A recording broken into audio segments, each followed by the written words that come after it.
Hello, welcome to this new lecture of the course Transportation Network Analysis.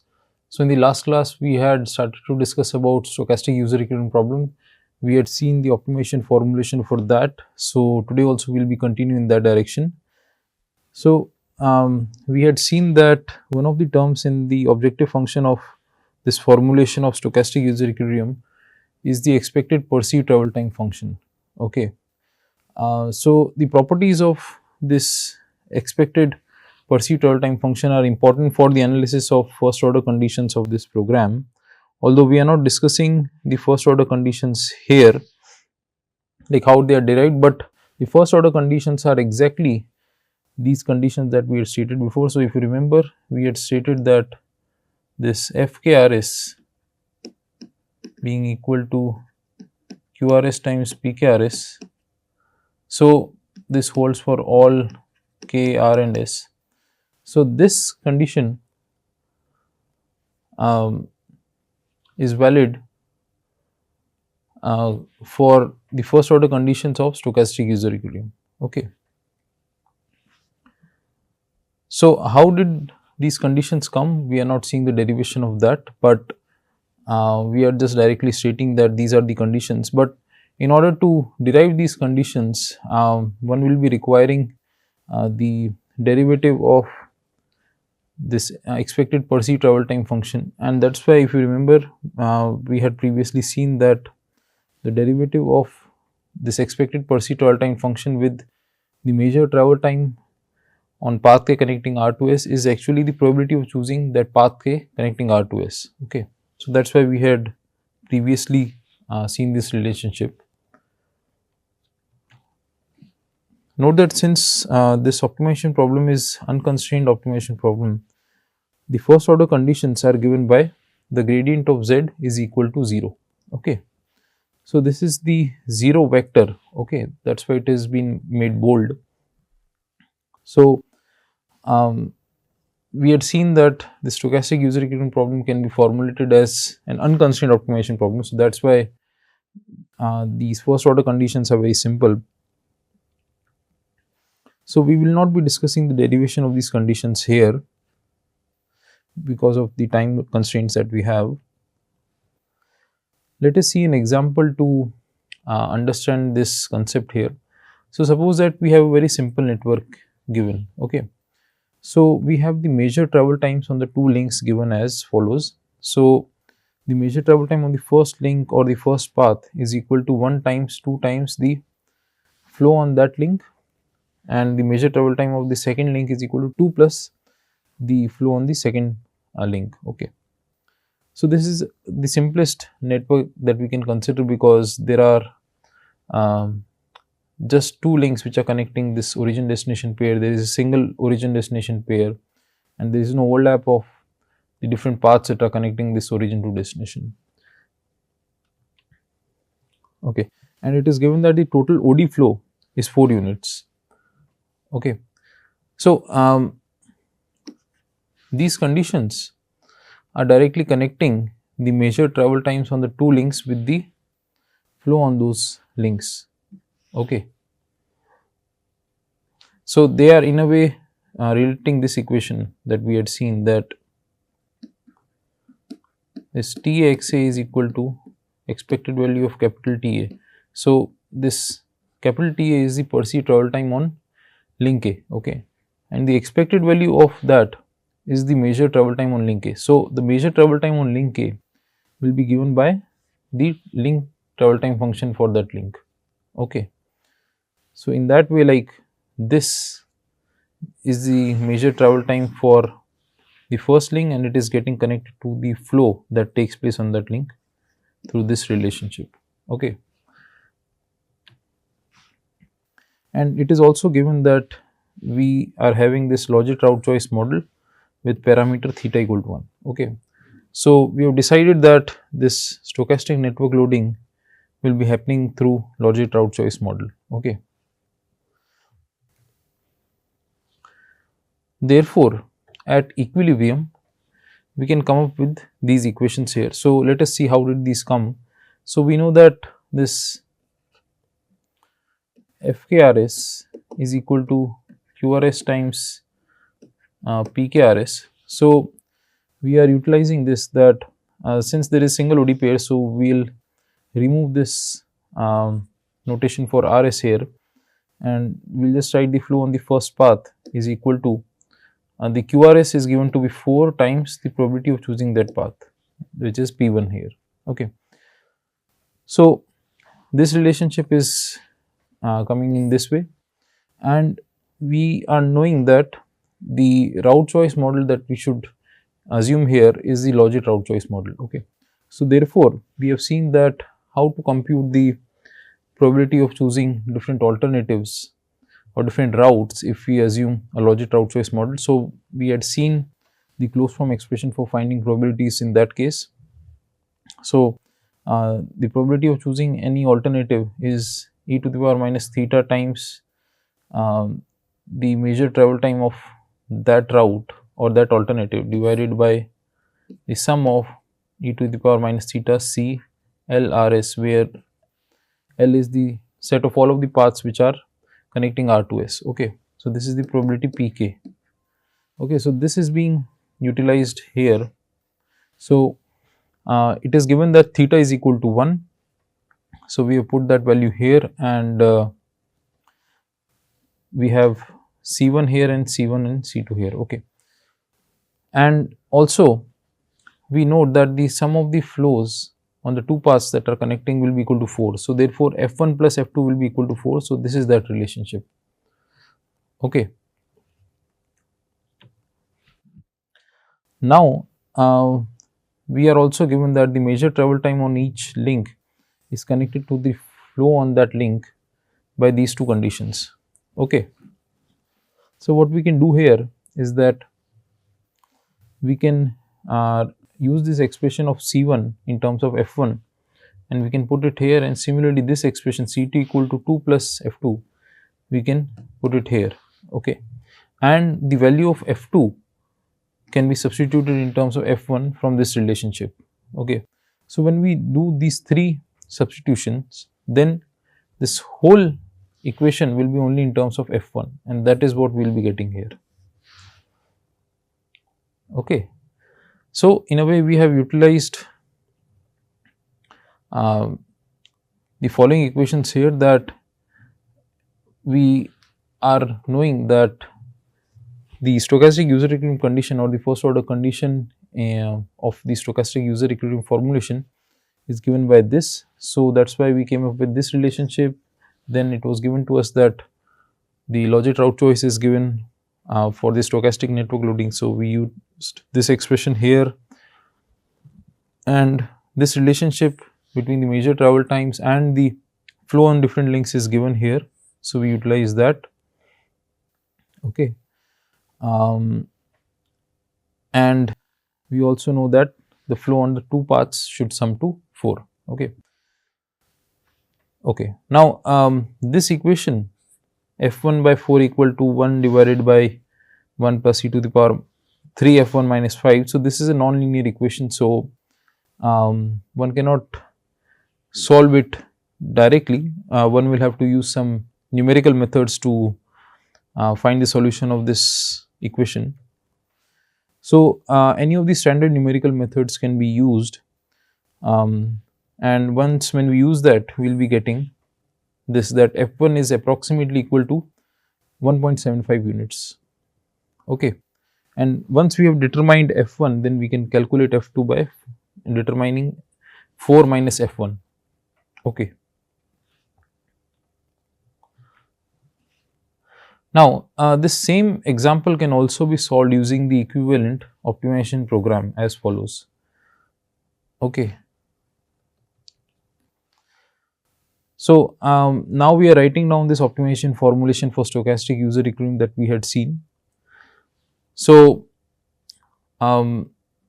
this is coming because we had this QRS equal to 4, then this is the expected perceived travel time function here, and then there were other two terms also which are giving rise to these terms here.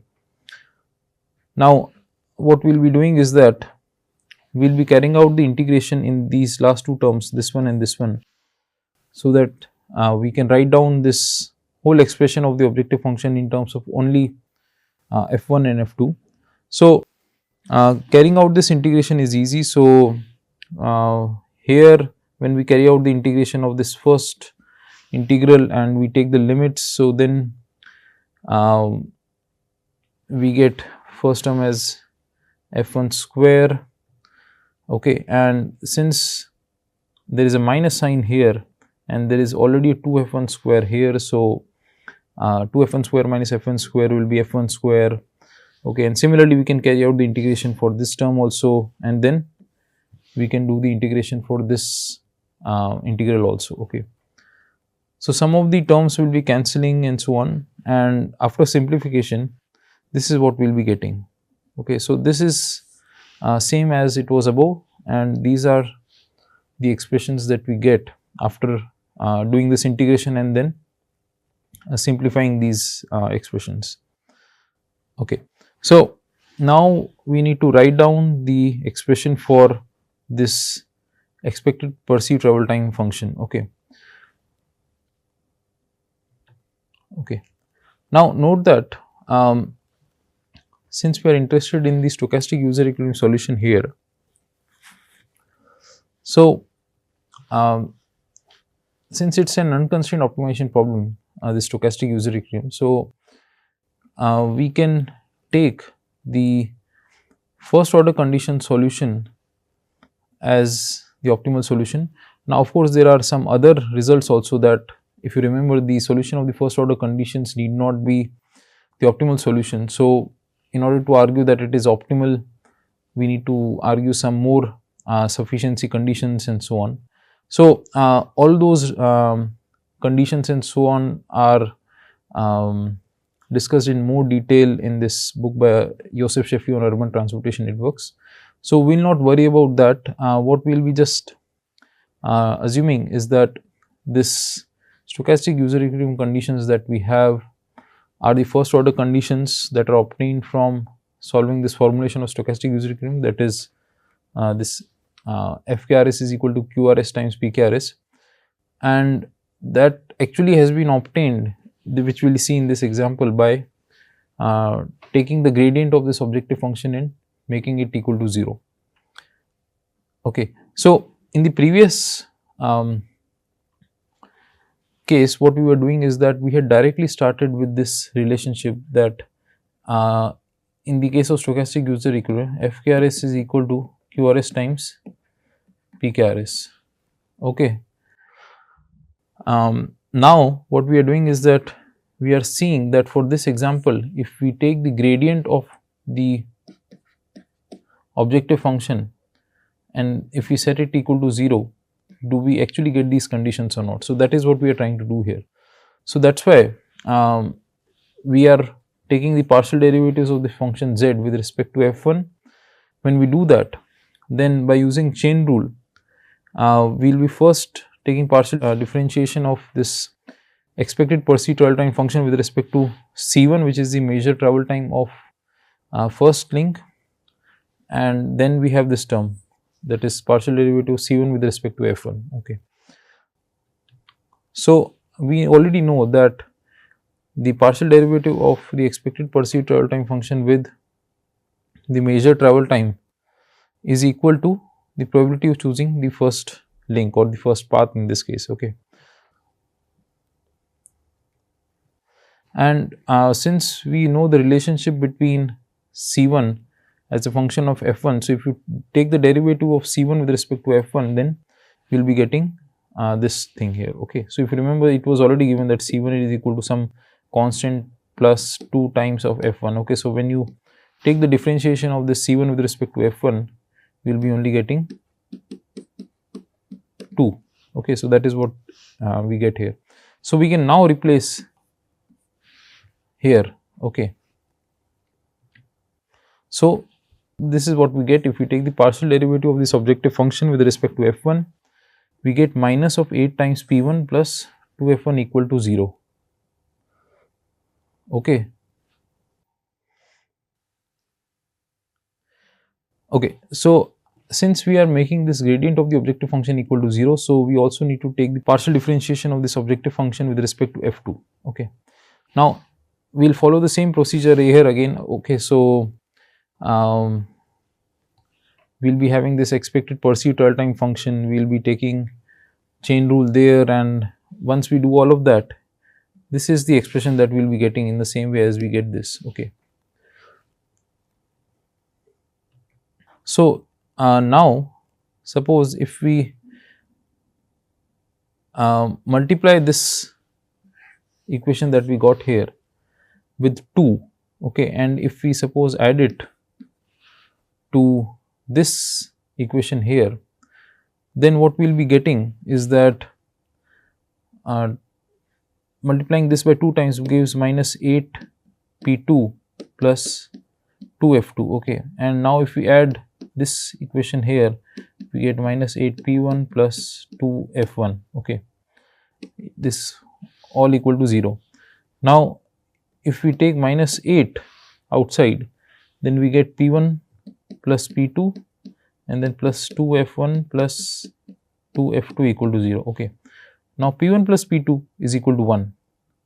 Okay, so we get minus 8 plus 2f1 plus 2f2 equal to 0, which is the same as f1 plus f2 equal to 4.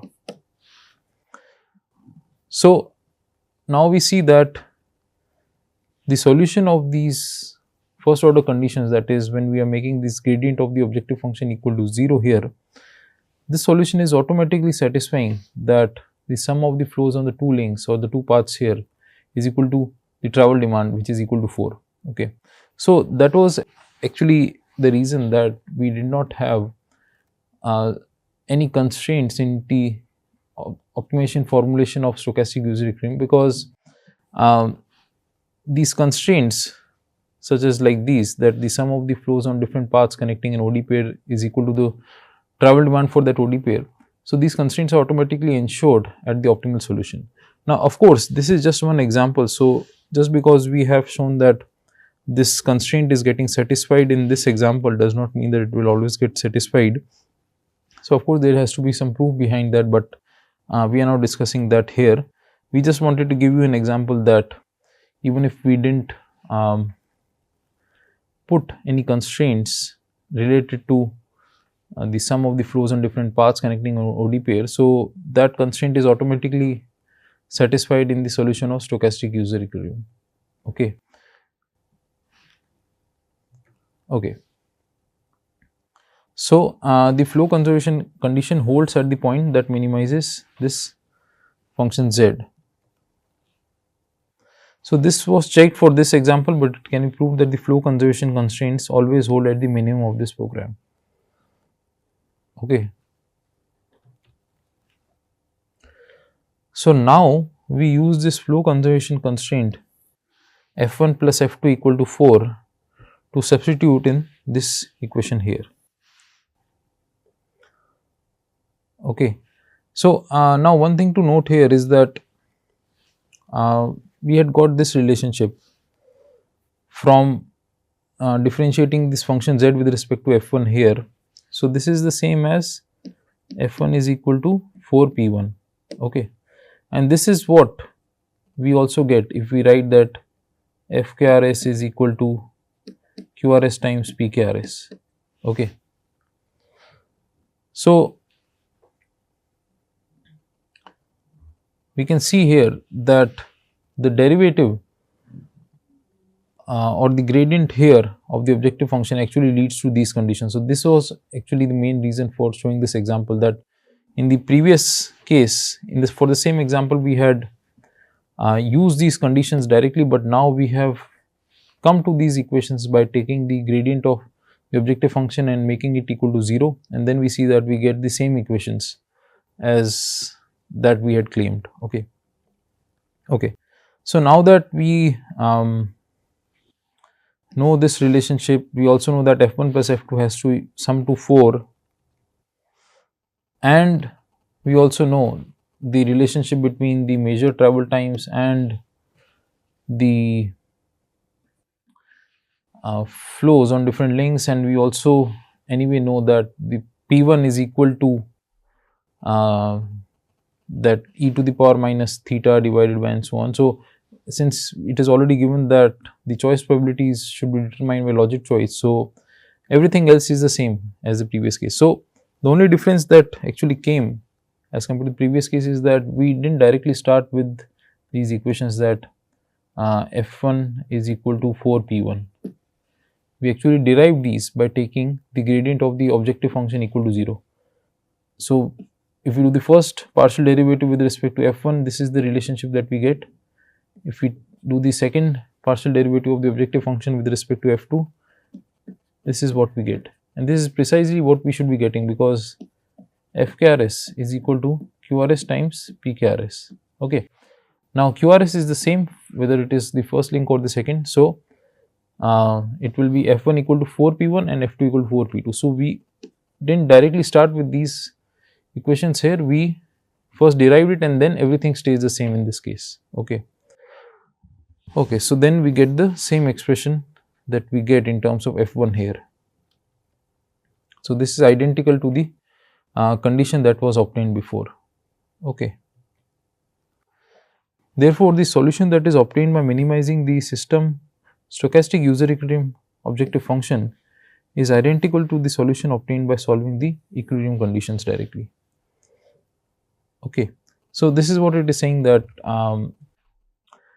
if we take the gradient of this objective function equated to 0, so this is the same as solution that is obtained by solving these SUE equations directly. Okay. So, the first order conditions of this presented unconstrained optimization problem is equivalent to these stochastic user equilibrium conditions. Okay. And also another thing to kind of note is that the minimization program of stochastic user equilibrium problem has a unique minimum. Okay. So, like the way we had a unique solution for the deterministic user equilibrium problem, similarly we have a unique solution for the stochastic user equilibrium problem also. Of course, there is reasoning and proof behind that, but we will not be discussing that here for the sake of time.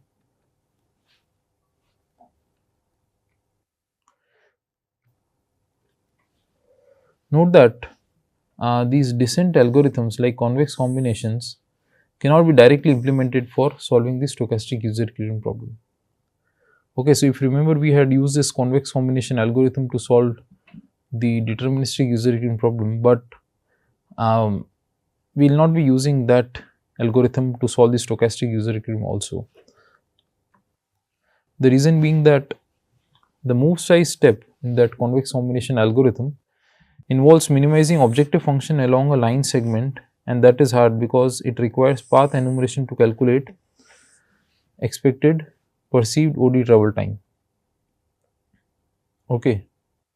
So, if you remember, in the move size step which we used to do in this convex combination algorithm, so there we used to minimize this function between the points xn and yn.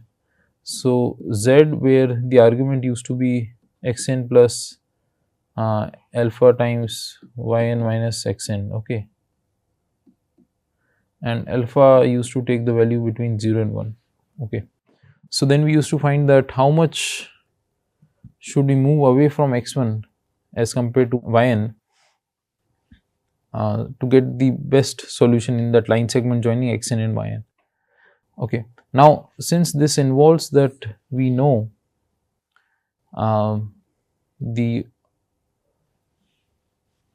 objective function here z, so since the objective function in the stochastic user equilibrium formulation has one term which is having this expected perceived travel time, and if you remember, this expected perceived travel time is expected value of the min of the perceived travel time on all the routes connecting R to S. Okay. Now, since this involves going through all the paths which are connecting R to S, So therefore, this is called path enumeration. That is, if you have to, for example, list down all of the paths for doing some kind of calculation which is required for determining the value of this expected perceived travel time for a given OD pair. So that kind of approach of enumerating all of the paths, or that is going through all of the paths, determining their perceived travel time and then finding the minimum one and then the expected value of that, that can be computationally burdensome if we have a very complex network. So if we have very complex network, so then even listing down different paths which connect one OD pair might be very difficult or computationally burdensome task. So if you remember, we had discussed this concept that if algorithms are said to be efficient if they are having polynomial time complexity. Okay, so this path enumeration procedure in complex networks might not be possible to do in polynomial time. Okay, so that's why we want to kind of avoid this path enumeration. So that is one reason why we may not want to use this same convex combination algorithm for stochastic user equilibrium, because doing that step of move size which was implemented after this descent direction finding step, so that might be very difficult. Also, finding the descent direction for network loading models like Probit involves simulation, and thus this step also becomes complex due to the associated randomness. Okay, so since in Probit model we involve this simulation procedure, Monte Carlo simulation, to be very specific, to determine the objective function value as the objective function value has one term related to the expected perceived travel time. So therefore, that kind of procedure might be very computationally burdensome. Okay, because there is no closed form expression for the expected perceived travel time if we are looking at Probit model. Okay, so that's why because of these reasons, this using convex combination algorithm for stochastic user equilibrium case can become very difficult, and it's not the preferred approach. So that's why we'll be seeing another approach to solve this stochastic user equilibrium problem. So we'll be discussing that in the next class. Thank you.